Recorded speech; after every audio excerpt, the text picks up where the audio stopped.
Daily serial హరిత. రచన K Tayaramma గారు. నిన్నటి సంచిక తరువాయి. గౌరీ మరణంతో సత్యం పూర్తిగా మారిపోయాడు. ఎవరితోటి ఎక్కువగా మాట్లాడు. మౌనంగా తన పనులు తాను నిర్వర్తిస్తున్నాడు.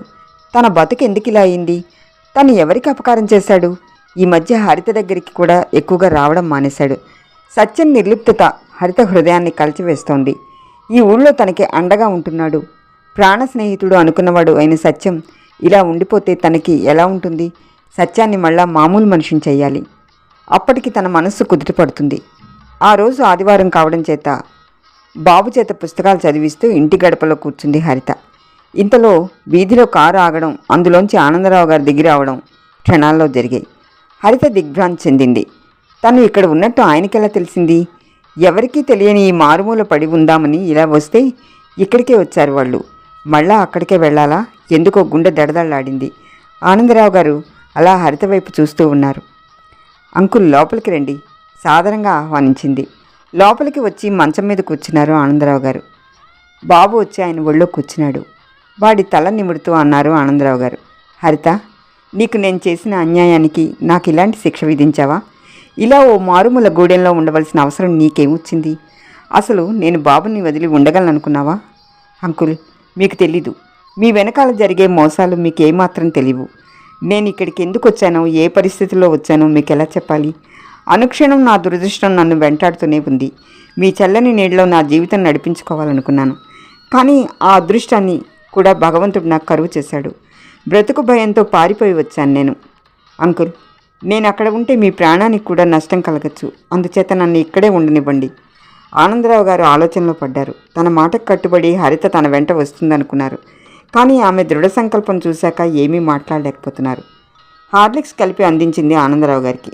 డాడీ, మనం మన ఇంటికి వెళ్ళిపోదాం. బాబు ముద్దులు గునిశాడు. హరితకి ఏదో నిస్సత్తువు లాంటిది ఆవరించింది.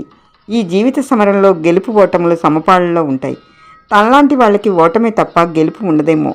ఇంతలో అటువైపుగా వెళుతున్న సత్యం టీచరమ్మ వీధిలో కారు ఆగి ఉండడం చూసి లోపలికి వచ్చాడు. అప్పటికే చాలామంది పిల్లలు పెద్దలు కారు చుట్టూ చేరి వింతగా చూస్తున్నారు.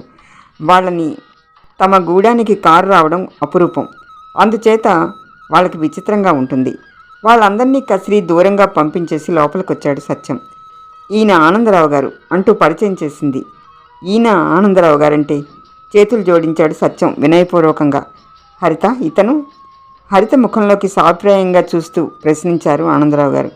అంకుల్, ఇతను నాకు మంచి స్నేహితుడు. ఈ గూడెంలో నన్ను కంటికి రెప్పలా కాపాడుకునే ఓ విశిష్ట వ్యక్తి అంటూ సత్యాన్ని పరిచయం చేసింది. సత్యాన్ని హరితని పక్కపక్కనే చూస్తూ ఉంటే ఏవో ఆనంద వీచికలు తారట్లాడాయి ఆనందరావు గారి అంతరంగంలో.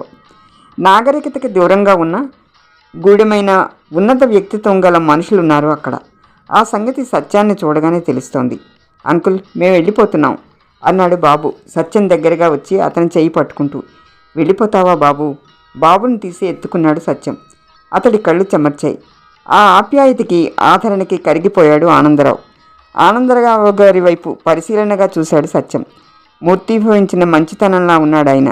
ధనం ఉన్న దర్పం లేని వ్యక్తి ఆయన. ఈయన టీచరమ్మ భర్త. మళ్ళా టీచరమ్మ వెళ్ళిపోతుందా? సన్నని బాధ మెలితిరిగింది వాడి గుండెలో. మళ్ళా తన బతుకుని చీకటి చుట్టుకుంటుంది.